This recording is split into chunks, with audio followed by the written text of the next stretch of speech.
Hello viewers, welcome to our channel. ఈ రోజు స్టూడియోలో మనతో పాటు ఉన్నారు సీనియర్ ఫైనాన్షియల్ అనలిస్ట్ జీవి సత్యనారాయణ గారు. నమస్తే సార్. నమస్తే. క్రెడిట్ స్కోర్ ఎలా పెంచుకోవాలి, దానికి ఏమైనా టిప్స్ ఉంటాయా కొంచెం మా వ్యూవర్స్ కి?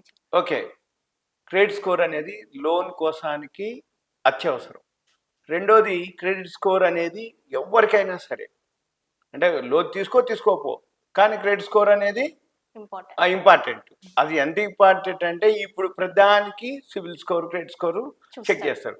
అయితే 700 పైన 800 ఉన్న వాళ్ళకి నెగ్లిజిబుల్, అవసరం లేదు వాళ్ళకి ఇవన్నీ తెలుసుకోవాల్సిన. కానీ సపోజ్ 700 ఉంది, ఇంకా పెంచుకోవాలనుకుంటాడు, లేదు తక్కువలో ఉంది, దాన్ని ఎలా పెంచుకోవాలి, లేదు ఉన్నది ఎలా మెయింటైన్ చేయాలి తగ్గకుండా, లేదు ఆ ఉన్నదాన్ని మనము పెంచుకోవటమా, లేదు చెక్ చేసుకుంటూ ఉండాలి ఎప్పటికప్పుడు. అవన్నీ ఏంటిది అనేది కొన్ని ఉన్నాయి, అవి చెప్తాను. మనం ముందు ఏంటిదంటే, జనరల్గా బిజినెస్ చేసే వాళ్ళకి క్రెడిట్ స్కోర్ చాలా ఇంపార్టెంట్. వాళ్ళు ఎంత అయితే లోన్ తీసుకుందాం అనుకుంటారో ఫస్ట్ చెక్ చేసేది ఏం లేదు, కొట్టగానే బాబు నీకు ఎలిజిబిలిటీ లేదు అంటారు. అబ్బా మిస్ అయిపోయినా, నాకు అవసరానికి కనుక పైసలు వస్తుంది, నేను ఇట్లా చేస్తా అట్లా చేస్తా అనుకుంటాడు బిజినెస్ చేసే ఆయన. అయితే మరి నీకు క్రెడిట్ స్కోర్, సివిల్ స్కోరే లేదు, నీకు ఎలిజిబిలిటీ లేదు, నీకు ఎట్లా ఇస్తారంటాడు. అయితే ఏమంటే అబ్బా ఈ సివిల్ స్కోర్ కనుక నాకు ఎక్కువ ఉంటే నాకు అనుకుంటాడు ఆయన. అయితే జనరల్గా ఏంటంటే ఎంప్లాయీస్కి ఉంటుంది, బిజినెస్ వాళ్ళకు ఉంటుంది. అయితే వీళ్ళందరూ ఎంతవరకు వాళ్ళు కనుక పెంచుకోగలిగితే వాళ్ళకంత బెనిఫిట్ అవుతుంది. ఇవన్నీ ఏంటిదనే చూద్దాం. జనరల్గా ఏంటంటే ఈ ఫైనాన్షియల్ ఏవైతే ఉంటాయో, అంటే వాళ్ళ యొక్క బిజినెస్ అనుకోండి, వాళ్ళ యొక్క బిజినెస్ బట్టి వాళ్ళ ఇన్కము, వాళ్ళ ఎక్స్పెన్సెస్, ఇన్వాయిస్, ఇవన్నీ రిసిట్స్, బ్యాంక్ స్టేట్మెంట్స్, ఇవన్నీ ట్యాక్స్ ఫైలింగ్ సంబంధించిన అన్నీ కూడా క్లియర్గా మెయింటైన్ చేసుకోవాలి. ఎందుకోసం అంటే వాళ్ళ బిజినెస్ సంబంధించిన ప్రతిదీ జమా ఖర్చు ఏమొస్తున్నాయి, ఏం పోతున్నాయి, ఎంత ఖర్చు వస్తున్నాయి, అవన్నీ రిసిట్ సంబంధించిన అన్నీ కూడా పెట్టుకుంటే ఇవన్నీ కూడా పనికి వస్తాయి అన్నమాట. ఏది మనకి ఫైనాన్షియల్గా. రెండోది, వీళ్ళకు బ్యాంక్ అకౌంట్ ఉంటుంది.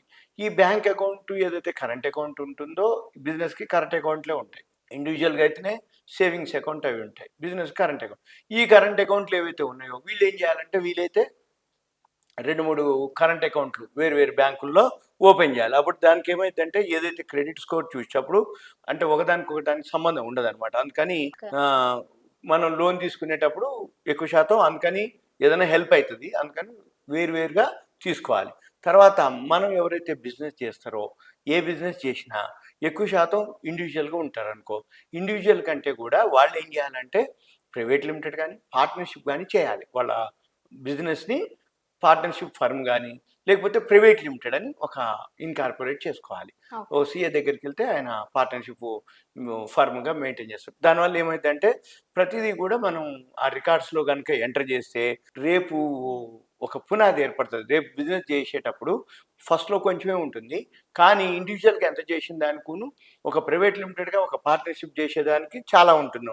అంటే రాబోయే రోజుల్లో ఇది ఒక పునాది అవుతుంది. నీకు రాబోయే రోజుల్లో ఒక బలమైనటువంటి క్రెడిట్ని నిర్మించుకోవడానికి నీకు హెల్ప్ అవుతుంది. కాబట్టి ఎవరైనా కానీ బిజినెస్ చేసేవాళ్ళు చేసుకుంటున్నా కానీ మాకు ఇంతవరకు ఏం అవసరం లేదులే, మేమే కదా, మాకు అప్పుతో పని ఉంది, క్రెడిట్ స్కోర్తో పని ఉందని అనుకోవద్దు. నీ బిజినెస్కి బేస్ చేసేది ఏంటిది? క్రెడిట్ స్కోరు ఎలా మెయింటైన్ అవుతుంది. నీకు ఎప్పుడైనా పెద్ద మొత్తం లోన్ కావాలంటే వాళ్ళు చూసేదల్లా ఏంటిది? సిబిల్ స్కోర్తో పాటు నీ యొక్క ప్రాఫిట్ అండ్ లాస్ బ్యాలెన్స్ షీట్లు, నువ్వు ఎన్నేళ్ల నుంచి బిజినెస్ చేస్తున్నావు, నీ యొక్క ప్రాఫిట్ అండ్ లాస్లు ఎన్నేళ్ల రికార్డ్స్, ఇవన్నీ కనుక మనకి ఉన్నాయి అనుకోండి. నేను లాస్ట్ 3 years నుంచి balance sheet, profit and loss, నా బిజినెస్ టర్న్ ఓవరు, నేను ఇంత చేస్తాను, నా ఇన్కమ్ ఇంత, ఇవన్నీ కనుక రికార్డ్స్ కనుక మనం చేస్తే. ఇంకొకటి ఏంటంటే, ఇండివిజువల్ వచ్చేటప్పటికి ట్యాక్స్ లిమిట్ వేరే ఉంటుంది, పార్ట్నర్షిప్కి ప్రైవేట్ లిమిటెడ్ వచ్చేటప్పటికి ట్యాక్స్ లిమిట్స్ వేరే ఉంటుంది. అంటే ఏదైతే ఉన్నాయనుకో కొంచెం ట్యాక్స్ను కొంచెం ఎగ్జిబిషన్ తీసుకోవడానికి అవకాశం ఉంటుంది. అంటే ఎక్కువ కాకుండా ఎక్కువ టర్న్ ఓవర్ చేసినా కూడా మనం తక్కువ ట్యాక్స్ తోటి మనము బిజినెస్ చేసుకోవచ్చు. అదే ఇండివిజువల్ అనుకో హై స్లాబ్లోకి వెళ్ళిపోతాం అనమాట ఇండివిజువల్గా. అందుకని ఎక్కువ శాతం బిజినెస్ చేసే వాళ్ళంతా కూడా ఫస్ట్లో పార్ట్నర్షిప్ ఫర్మ్ కానీ లేకపోతే ఒక ప్రైవేట్ లిమిటెడ్ ఓపెన్ చేసుకుంటారు. అయితే ఇది తెలవదాని కాదు, మాకు తెలవదా అంటారు చాలామంది. కాదు, తెలిసిన వాళ్ళు ఓకే, తెలవని వాళ్ళు ఎవరైతే కొత్తగా మనము ఈ క్రెడిట్ స్కోర్ పెంచుకోవడానికి సోర్సు ఏదైతే బిజినెస్ చేద్దామని చేస్తున్న వాళ్ళు చిన్నదైనా లేదు, నేను చిన్నదే కదా, మాకేం అవసరం లేదు అనుకోక్కర్లే, మాకెందుకు పార్ట్నర్షిప్ అని అక్కర్లే. కాకపోతే ఏంటంటే చేసుకుంటే రేపు ఉత్తర ముందు నీకు ఉపయోగపడుతుంది. ఇది ఒకటి. ఇక తర్వాత వీళ్ళు అంటే జనరల్గా ఎంప్లాయీస్ కంటే కూడా బిజినెస్ వాళ్ళు ఏదైతే బిజినెస్ చేస్తారో వాళ్ళకి ఎక్కువ బిజీగా ఉంటారు. అంటే ఏమన్నా అనగానే అబ్బా మర్చిపోయాను అబ్బా నేను ఆ క్రెడిట్ కార్డు పేమెంట్ చేయలేదు, నాది డిఫాల్ట్ అయిపోయింది, పెనాల్టీ కట్టాలి ఈయనడు. ఎంప్లాయీ అంటే అట్లుండడు. ఏం చేస్తాడు, ఆయన ఒక రికార్డు మెయింటైన్ చేస్తాడు. ఎప్పుడైతే అది డేట్ వస్తుందో పేమెంట్ డేటు ఆ టైంకి రెడీగా ఉంటాడు. అంటే పెనాల్టీలు పడకుండా, అపరాధ రుసుము డిఫాల్ట్ కాకుండా చూసుకుంటాడు. అందుకని మనం ఏం చేయాలి, ఎవరైతే ఈ బిజినెస్ చేస్తారో వాళ్ళు ఏం చేయాలంటే, ఎవరైతే వేరే లోన్లు గీన్లు ఉన్నా, సపోజ్ ఇంకేమన్నా ఉన్నా అవి ఏం చేయాలంటే మర్చిపోకుండా ఒక డైరీ ఏదైనా పెట్టుకొని టైంకి పేమెంట్ చేయాలి. టైంకి బ్యాంకులో ఆ అమౌంట్ ఉంచేస్తే క్లియర్ అవుతుంది. అప్పుడు నువ్వు డిఫాల్ట్ కావు, నీ సిబిల్ స్కోర్ పడిపోకుండా ఉంటుంది. మళ్ళీ వీటితో పాటు అవసరమైతే ఇప్పుడు ఈ జరిమానాలని పెనాల్టీలు ఉంటాయి.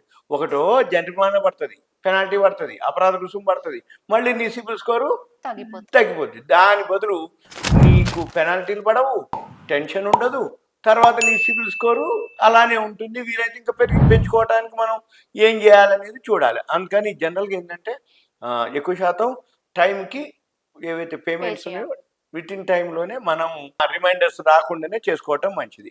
ఇక మళ్ళీ ఇంకోటి ఏంటిదంటే, ఎవరైతే ఈ బిజినెస్ చేస్తారో ఈ బ్యాంక్ వాళ్ళతోటి కొంచెం మంచిగా మెయింటైన్ చేయాలి. అంటే సత్సంబంధాలు కలిగించడం, వాళ్ళతోటి ఏదైతే ఉందో వాళ్ళతోటి ఫ్రెండ్లీగా ఉంటే వాళ్ళే చెప్తారు, ఇక బాబు నీ బిజినెస్ బాగుంది కాబట్టి నీకు ఇంత లోన్ వస్తుంది, నువ్వు ఇంత బిజినెస్ చేసుకోవడానికి, నువ్వు ఇంకా బాగా ఇంప్రూవ్ కావడానికి అని వాళ్ళు టిప్స్ ఇస్తారు. ఎప్పుడైనా కానీ బ్యాంక్ వాళ్ళతోటి ఫేవర్గా ఉంటే ఏమైందంటే, బ్యాంకులో ఏవైతే స్కీమ్స్ ఉంటాయో అవన్నీ వాళ్ళు చెప్పి ఈ స్కీమ్ వాడుకో, ఈ స్కీమ్ కింద నీకు ఉపయోగపడుతుంది, ఆలోచించుకో అంటారు. లేకపోతే ఇంకా నాకెందుకు లే అంటే ఆయన చెప్పడు, ఈయన చెప్పడు. ఇకపోతే మళ్ళీ ఎవరైతే ఈ బిజినెస్ చేసే ఉండో దానికి సంబంధించినటువంటి ఈ క్రెడిట్ కౌన్సిలింగ్ ఏజెన్సీలు అవి ఉంటాయి కొన్ని, అంటే సెమినార్లు వెబినార్లు ఉంటుంటాయి, అవి వింటుండాలి. తర్వాత ఎవరైతే సీనియర్లు ఉంటే ఇటువంటి వాటి మీద సలహాలు కానీ అవి తీసుకోవాలి. వీటన్నిటి మీద కొంచెం ఎప్పుడన్నా చెక్ చేసుకుంటుండాలి. మళ్ళీ వీటన్నిటితో పాటు మన క్రెడిట్ స్కోర్ మీద ఏవైతే ప్రభావితం అవుతాయో అటువంటి వాటి మీద కూడా కొంచెం అవగాహన కల్పించుకోవాలి. ఎలా అంటే ఏదైనా క్రెడిట్ స్కోరు పెరగడానికి సోర్స్ ఉంటాయి మార్కెట్లో, తగ్గడానికి ఎలాంటి మెలకువలు పాటించాలి, అటువంటివన్నీ కొంచెం మనం అప్పుడప్పుడు వింటూ ఉంటే ఓహో మన క్రెడిట్ స్కోర్ పెంచుకునే అవకాశం ఉంది అనేది ఒకటి తెలుస్తుంది. రెండోది మనం ఏం చేయాలి, ఎప్పటికప్పుడు మన క్రెడిట్ స్కోర్ కూడా చెక్ చేసుకుంటుండాలి ఎంత ఉంది అనేది. దీంట్లో సిబిల్ స్కోర్ అని, ఈక్విఫాక్స్ అని, ఎక్స్పీరియన్ అని కొన్ని ఉన్నాయన్నమాట. అవి మనకి ఇస్తాయి. అవి ఏది నీ యొక్క కొట్టగానే క్లిక్ చేయగానే నీ సిబిల్ స్కోర్ ఇంత అని ఇంకా నువ్వేం చేయక్కర్లేదు. ఏవైతే సిబిల్ కానీ ఈక్విఫాక్స్ ఎక్స్పీరియన్ ఉన్నాయి అవి ఏం చేస్తాయంటే దాన్ని బట్టి మనము క్రెడిట్ స్కోర్ని చెక్ చేసుకుంటూ పోయినాం అనుకో, మెయింటైన్ అవుతుందంటే ఓకే. ఒకవేళ ఏదైనా కొంచెం పెరిగితే ఓకే, తగ్గింది అనుకో ఎందుకు తగ్గింది అనేది మనం చెక్ చేసుకొని చేయొచ్చు. ఇవన్నీ కనుక చేస్తే క్రెడిట్ స్కోర్ మంచిగా మెయింటైన్ అవుతుంది. రాబోయే రోజుల్లో కూడా మనం ఇంకా వీలైతే పెంచుకోవడానికి ఇవన్నీ చేసుకుంటే పెరుగుతూ ఉంటుంది. అంటే కొన్నాళ్ళకి క్వార్టర్లీ, హాఫ్ ఇయర్లీ, ఇయర్లీ ఇట్లా అంటే పెరుగుతుంది. ఇదంతా కూడా ఒక awareness, education, information, knowledge purpose మాత్రమే. దయచేసి ఇంకా మీకు ఏమన్నా ఈ సిబిల్ స్కోర్లు, క్రెడిట్ స్కోర్ల గురించి అడగదలుచుకుంటే కాల్ చేయొద్దు. ఏమనంటే మీ పేరు, ఏరియా, వాట్సాప్ మెసేజ్ పెడితే నేను వీలు తీసుకొని రిప్లై ఇస్తాను. దయచేసి కాల్ చేయొద్దు. Okay, thank you. Thank you.